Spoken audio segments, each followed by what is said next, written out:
مولا علی فرماتے ہیں دو خیر اللہ کی طرف سے آئے، ایک اللہ نے اپنے محبوب کو بھیجا، ایک استغفار کو بھیجا۔ محبوب صلی اللہ علیہ وآلہ وسلم کو تو ہماری نظروں سے چھپا لیا، لیکن استغفار ہمارے اندر موجود۔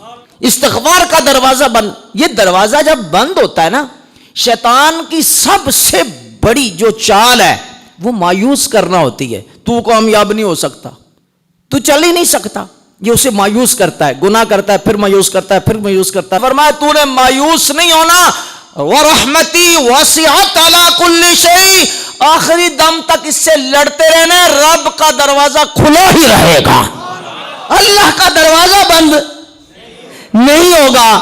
تو نے اپنی محنت جاری رکھنی ہے، تو نے اپنی کوشش جاری رکھنی ہے۔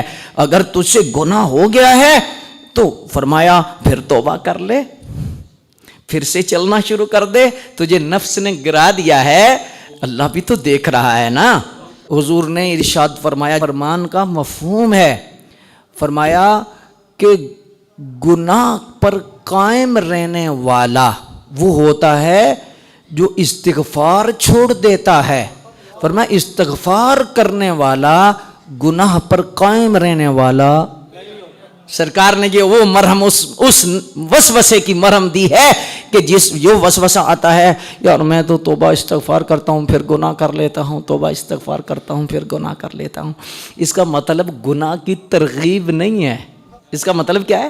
گناہ کی ترغیب مایوسی سے نکالنا، پھر اس میں جرت پیدا کرنی ہے، پھر اس میں ہمت پیدا کرنی ہے، اور پھر اس کو تیار کر کے شاباش شاباش پھر کوشش کر لے، او کوئی نہیں، گر گیا، فیل ہو گیا، خیر ہے، پھر کوشش کر لے، پھر کوشش کر لے۔ اللہ کے رسول یہ چاہتے ہیں کہ میرا امتی کمزور نہ پڑے۔ تو بچہ جب ناکام ہوتا ہے تو ماں باپ خوش نہیں ہوتے، ماں باپ پریشان ہوتے ہیں، لیکن ماں باپ کی خواہش ہوتی ہے یہ ہمت نہ ہارے، پھر اٹھ کے شروع ہو جائے، پھر مقابلہ کرنا شروع ہو جائے۔ اللہ اس کے رسول چاہتے ہیں یہ گرا تو ہے، یہ اٹھ جائے، اٹھ کے چلنا شروع کر دے، کوشش جاری رکھے۔ تو یہ اصل میں حکمت اس میں یہ ہے، استغفار میں اللہ کی بارگاہ سے استغفار، معافی کا طلب رکھنا، یہ اصل میں کامیابی ہے۔